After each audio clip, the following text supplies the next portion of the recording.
আমি আজ এই প্রথম আসছি, কিন্তু এই দেহে একটি নিঃশ্বাস থাকতে এই দরবার আর কোনোদিন আমি ছাড়ব না। আমি আপনাদের চরণে এ দরবারের গোলাম হিসেবে আমরা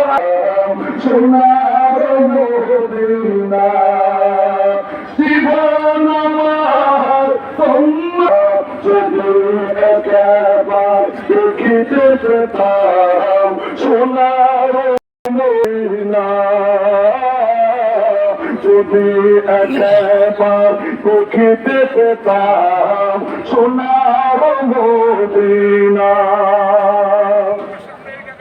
আর সাগর পারি দেব নূর নবীজির রোজাতে যাব, আর সাগর পারি দেব নূর নবীজির রোজাতে যাব। দয়া করো ও প্রভু করুণা,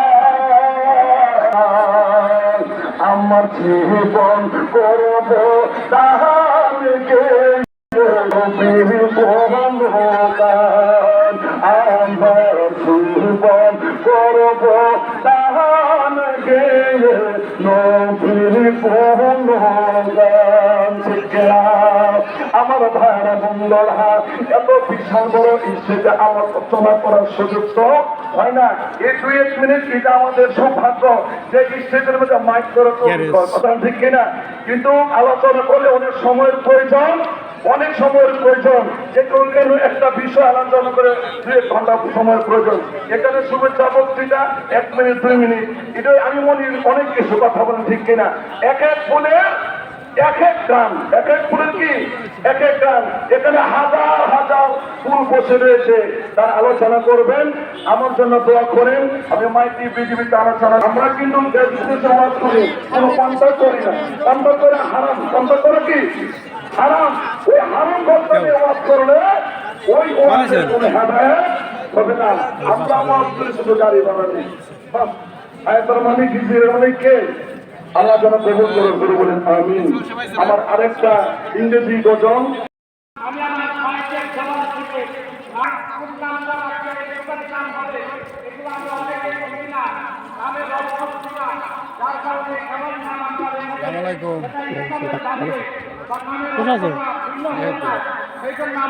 আলোচনা শুনে সেগুলো যেন আমল করতে পারে এবং এখান থেকে তিনি একটা পুঁজি নিয়ে যাইতে পারে।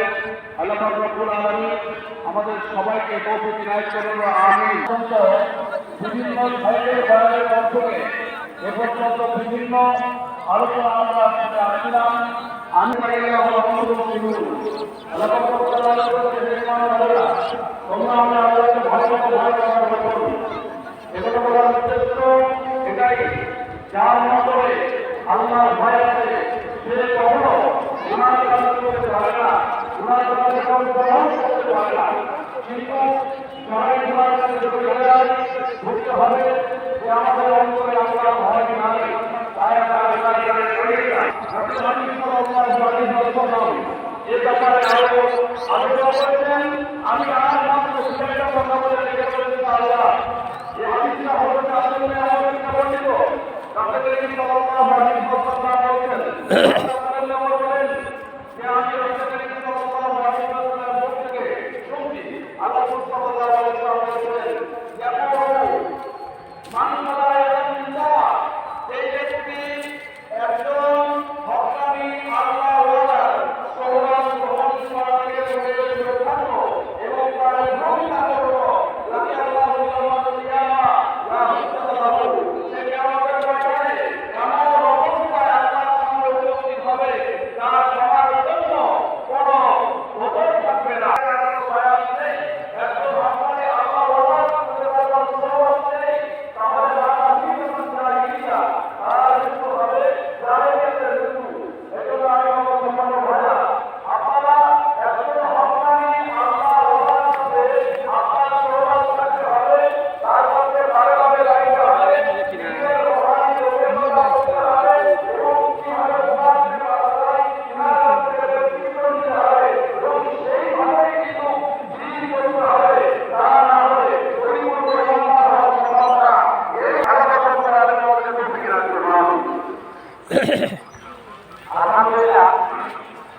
সম্মানিত ভাইয়েরা, মানিকগঞ্জের আমাদের এই ঘরোয়া একটা হক এবং হকানিয়তের উপরে চলছে।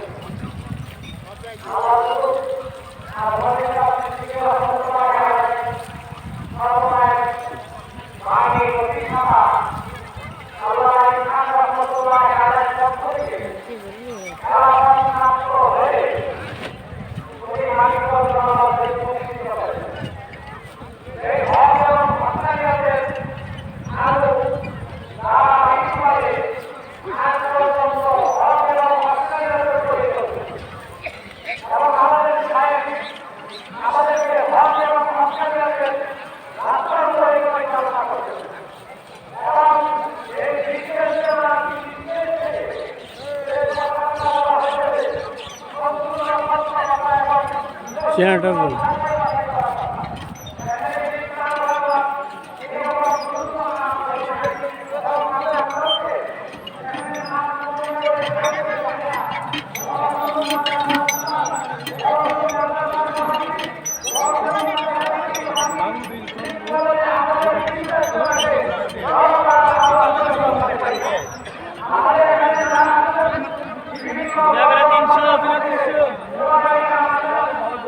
তিনশো তিনশো তিনশো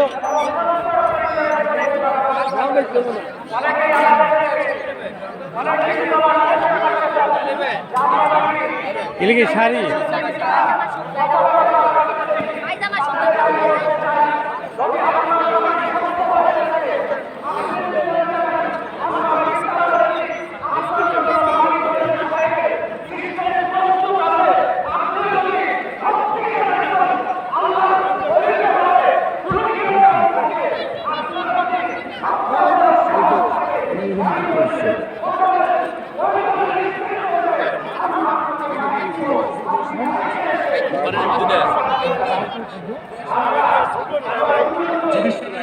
থাকতে হবে।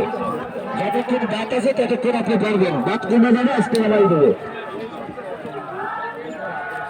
যারা পরীক্ষা করবেন দাঁড়াবেন, পরীক্ষা করে ভালো লাগবে না, চিকিৎসা করলে ভালো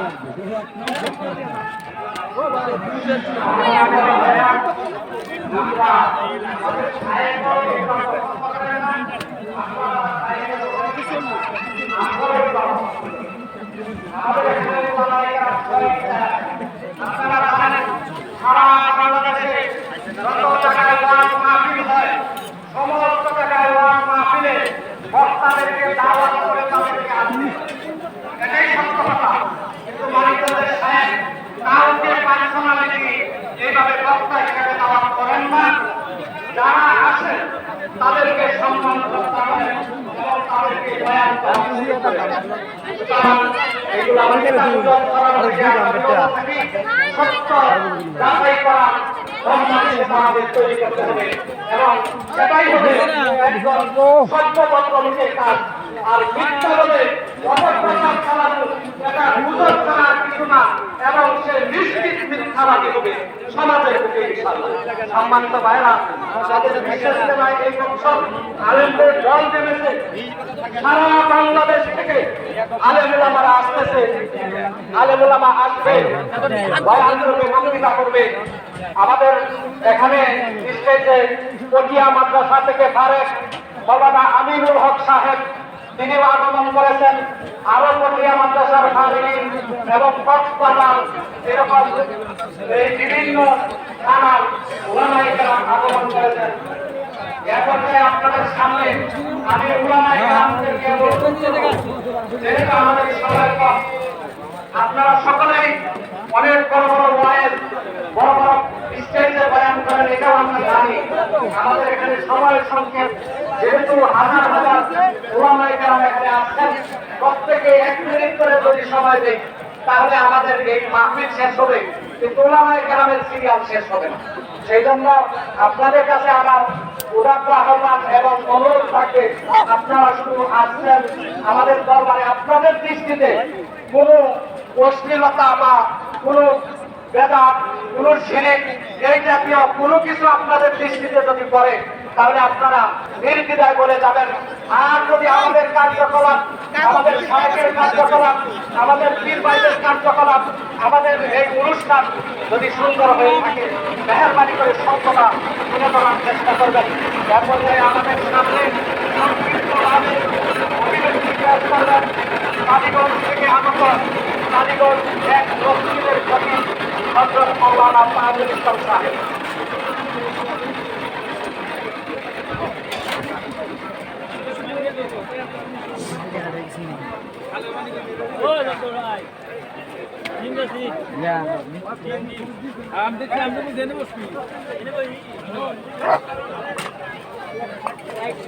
একজন বয়স্ক লোক শামসুদ্দিন ভাই, ওনার যে সাথী আব্দুর রাজ্জাক ভাই, আপনি স্টেজের পিছনে এসে ওনার সাথে সাক্ষাৎ করুন।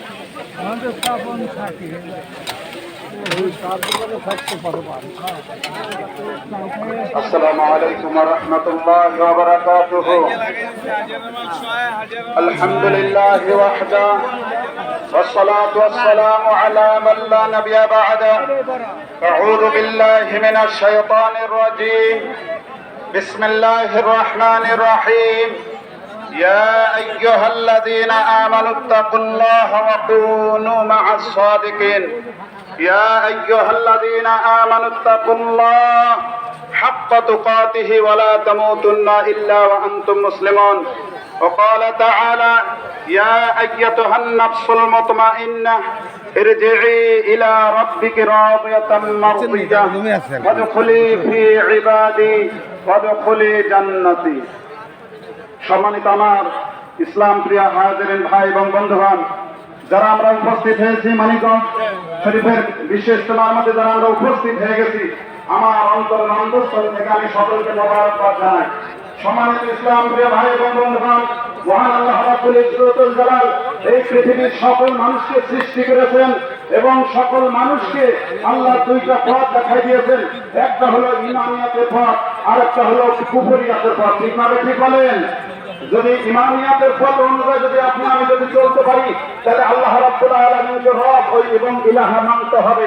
আর বিশ্বনবী জনাবে মুহাম্মদ রাসূলুল্লাহ সাল্লাল্লাহু আলাইহি সাল্লামকে জীবনের সকল ক্ষেত্রে একমাত্র আদর্শ নেতা হিসেবে মানতে হবে। ঠিক না ঠিক বলেন? সম্মানিত আমার ইসলাম প্রিয় ভাই এবং বন্ধুগণ, যারা আল্লাহকে রব এবং একমাত্র ইলাহ মানতে পারবে আর বিশ্বনবী সাল্লাল্লাহু আলাইহি সাল্লামকে আদর্শ নেতা হিসেবে মানতে পারবে, তাদের ব্যাপারে আল্লাহ রাব্বুল আলামিন বলতেছেন, ইয়া আইয়াতুহান নাফসুল মুতমাইন্নাহ, হে আত্মা, হে প্রশান্তি আত্মা, হে পরিশুদ্ধ আত্মা, আসো আমার দিকে ফিরে আসো এবং ওই সমস্ত মানুষের সাথী হয়ে যাও তোমরা যাদেরকে আমি রাব্বুল আলামিন জান্নাতে করে দিয়েছি। বলেন সুবহানাল্লাহ।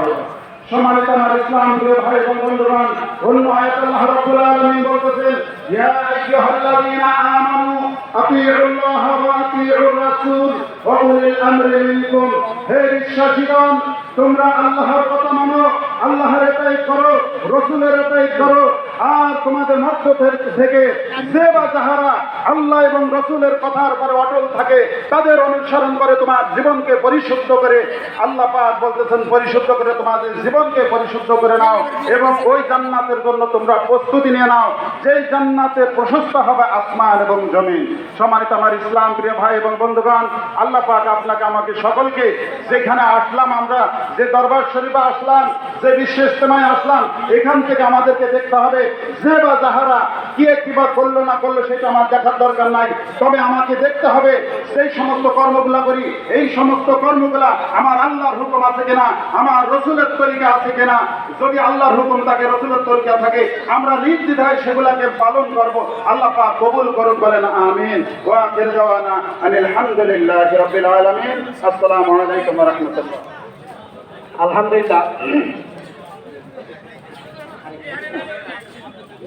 এ পর্যায়ে আমাদের সামনে গুরুত্বপূর্ণ মতামত পেশ করবেন সুদূর পটিয়া থেকে আগত হযরত মাওলানা এমদাদুল্লাহ মুরাদাবাদী সাহেব দামাত বারাকাতুহুল আলিয়া, নির্বাহী পরিচালক তালিমুল কুরআন মাদ্রাসা পটিয়া চট্টগ্রাম, হযরত আল জামিয়া আল ইসলামিয়া পটিয়া মাদ্রাসা, যেটা আমরা সহজভাবে পটিয়া মাদ্রাসা হিসাবে চিনি, সেই মাদ্রাসার ধারে হযরতকে সংক্ষিপ্তভাবে পরিচয় খালি পানি খায় না, কিছু খায় দিয়ে। করার জন্য সুবিধা হবে।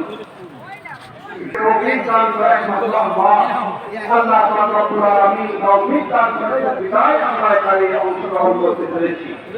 সম্মানিত হাজিরিন, আমরা অবশ্যই জানি আল্লাহ পাক রব্বুল আলামিন মানব জাতিকে শ্রেষ্ঠত্ব দান করেছেন, সর্বশ্রেষ্ঠ জীব মানব জাতি। এর কারণটা কি? মানব জাতি শক্তিতে বেশি তাই না। যদি তাই হতো পাহাড়ের হাতি সবচেয়ে শক্তিশালী, এরপরেও কিন্তু হাতির দাম বাড়ে নাই, মানব জাতির দাম বেশি। তাহলে বুঝে যায় শক্তির কারণে মানব জাতির দাম বেড়ে নাই। যদি বলি ইঞ্জিনিয়ার হওয়ার কারণে মানুষের দাম বেশি, তাও না। কেননা আমরা জানি এক প্রকারের পাখি আছে ধান গাছের ডালে বাসা বাঁধে, তাদের বাসা বাঁধার দল এত সুন্দর যে ইঞ্জিনিয়ার মেট দিতে পারে না। যদি ইঞ্জিনিয়ারের দ্বারা মানুষের দাম বাড়তো, তাহলে সেই ধান গাছের ডালে যে পাখি বাসা বাঁধে তার দাম বেশি বাড়তো। সম্মানিত হাজিরিন, আমরা জানি যদি নেতৃত্বের কারণে মানুষের দাম বাড়তো, তাহলে মৌমাছির দাম বাড়তো। কারণ মৌমাছির এমন একজন নেতা থাকে যে নেতার কথা সকলেই মানে, কিন্তু মানুষের ভিতরে এমন নেতা থাকে যে একজন না 10 জন নেতা, কিন্তু একজনের কথা একজন মানে না। কিন্তু মৌমাছির চাপ এমন মানে নেতা মানে যে এক মৌমাছির কথা সকলেই মানে। যদি নেতা হওয়ার কারণে মানুষের দাম বাড়তো, তাহলে মৌমাছির দাম বাড়তো। তাহলে আমাদের মানব জাতির দাম বাড়লে কেন? আমাদের মানব জাতির দাম বাড়তো আল্লাহ পাক রব্বুল আলামিন মানব জাতির দাম বাড়ালেন। আল্লাযী ফাদ্দালা বানি আদামা বিল ইলমি ওয়াল আমাল। ইলম এবং আমলের মাধ্যমে, ইলম এবং আমলের দ্বারা মানব জাতির দাম আল্লাহ পাক রব্বুল আলামিন সমস্ত মহত্তাতের উপর বৃদ্ধি করেছেন। সম্মানিত হাজিরিন, কথা সংক্ষিপ্ত, মানব জাতির ইলম এবং আমল করতে হলে প্রথমে দুনিয়ায় নাশ করতে হবে, আত্মশুদ্ধি অর্জন করতে হবে। এই আত্মশুদ্ধি অর্জন করার জন্য আমাদের এই ইজতেমার আয়োজন।